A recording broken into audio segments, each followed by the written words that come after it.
ज़ैनब अब्बास के बाद मोहम्मद रिज़वान पर भी एक केस करने की या फिर उनके खिलाफ कार्रवाई करने की भारत में दरख्वास्त दी गई है।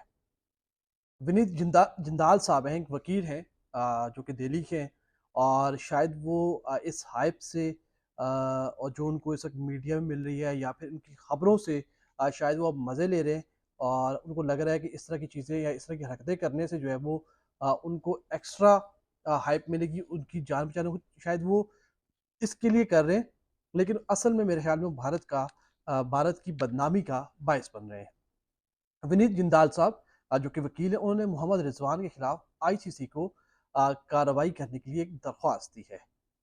एक दरख्वास्त ये दी है और कहा है कि मोहम्मद रिजवान ने ग्राउंड के अंदर नमाज क्यों पढ़ी, इस पर आईसीसी उनके खिलाफ कार्रवाई करे। ये है विनीत जिंदाल साहब की एक दरख्वास्त जो कि उन्होंने आईसीसी से की है।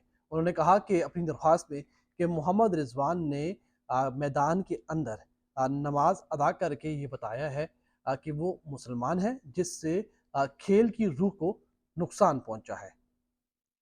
खेल की रूह को अगर नमाज पढ़ने से नुकसान पहुंचा है, तो जब रिजवान भारत के खिलाफ बैटिंग करके वापस जा रहे थे पवेलियन, तो क्राउड ने क्या किया है, वो नारे मैं यहाँ रिपीट तो नहीं करूँगा, लेकिन आप वो नारे सोशल मीडिया पर सुन सकते हैं।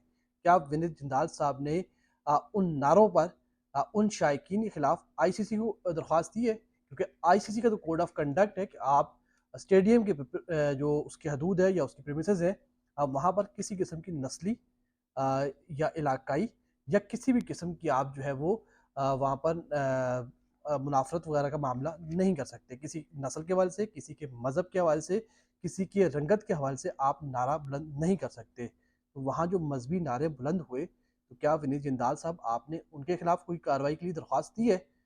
रिजवान ने तो नमाज पढ़ी है, नमाज से तो किसी को परेशानी नहीं होनी चाहिए, और नमाज मैच रुकवा के तो नहीं पढ़ी, वक्फे में पढ़ी है। जब सब पानी पी रहे थे, जब सबको पानी की तलब हो रही थी, सब पानी पी रहे थे, इस दौरान मोहम्मद रिजवान ने नमाज पढ़ ली। नमाज पढ़ने से आपको क्या इशू है? मुझे लगता है कि उनको एक जो है ना मीडिया की पब्लिसिटी चाहिए। वो अपनी पब्लिसिटी के लिए कुछ भी करने को तैयार है। जिस तरीके से उन्होंने ज़ैनब के खिलाफ माहौल बनाया, जिस तरीके से उन्होंने उनके खिलाफ एफआईआर दर्ज करवाई, जिस तरीके से उन्होंने उनको थ्रेट किया, हरासमेंट की, अब उन्हें लगता है कि रिजवान के खिलाफ करने से भी शायद उनको मजीद जो है वो हाइप मिलेगी, लेकिन ऐसा अब नहीं होगा। अपनी दरख्वास्त में वो कहते हैं कि रिजवान ने नीदरलैंड के खिलाफ जो मैच था उसमें खेल की रूह को नुकसान पहुंचाया और आईसीसी के कवानीन की खिलाफ वर्जी की है। रिजवान ने उस वक्त उन्होंने कहा कि नमाज अदा करके जाहिर किया कि वो मुसलमान है, जिससे खेल की रूह को शिकस्त हुई। श्रीलंका के खिलाफ उन्होंने कहा कि जो मैच था उसमें रिजवान ने जीत गजा के मुसलमानों के नाम की।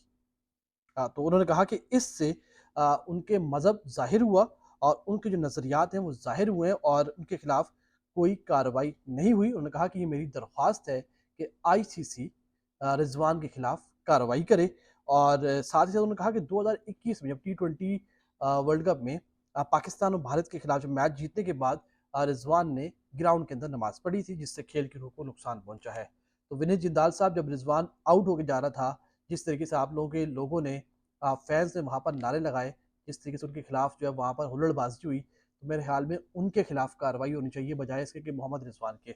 पहले जब रिजवान ने ट्वीट किया था, उस वक्त भी इंडियन मीडिया ने एक हाइप बनाई, एक माहौल बनाया, रिजवान के खिलाफ कार्रवाई करने के लिए एक बेबुनियाद प्रोपेगेंडा किया, एक माहौल बनाया, लेकिन उसके बावजूद आईसीसी ने कहा कि यार ये हमारे उसमें नहीं आता, ये खिलाड़ी है, उसने मैदान से बाहर एक ट्वीट किया है, ये वो जाने और उसका क्रिकेट बोर्ड जाने। तो आईसीसी ने भी उसके ऊपर कार्रवाई कोई नहीं की, इस पर भी कोई कार्रवाई नहीं होगी और ना ही होना बनती है, क्योंकि रिजवान की नमाज से किसी को कोई नुकसान नहीं पहुंचा। तो विनय जिंदाल साहब, आप जो है वो अपना काम करें, आप इस तरह की पब्लिसिटी स्टंट ना करें, मेहरबानी होगी आपकी। और रिजवान नमाज अगर पढ़ रहे हैं तो इससे किसी को मसला होना नहीं चाहिए। नमाज उन्होंने अपने लिए पढ़ी है, मैदान के अंदर पढ़ी है और मैच नहीं रुकवाया। अगर मैच रुकवाते शायद ये आईसीसी के जो कवानीन है उनकी खिलाफ वर्जी होती, लेकिन ऐसा नहीं है। तो खैर उनकी दरख्वास्त आईसीसी के पास पहुंच गई है। अब देखते हैं कि आईसीसी उस ट्वीट की तरह ही इसको रद्दी की टोकरी में डालता है या फिर इस पर जो है वो मजीद कोई कार्रवाई होगी। बज़ाहिर ऐसा लग नहीं रहा कि आईसीसी इसके ऊपर कोई कार्रवाई करे, क्योंकि मजहबी मामला में आईसीसी भी जो है ना थोड़ा सा एहतियात बरतता है।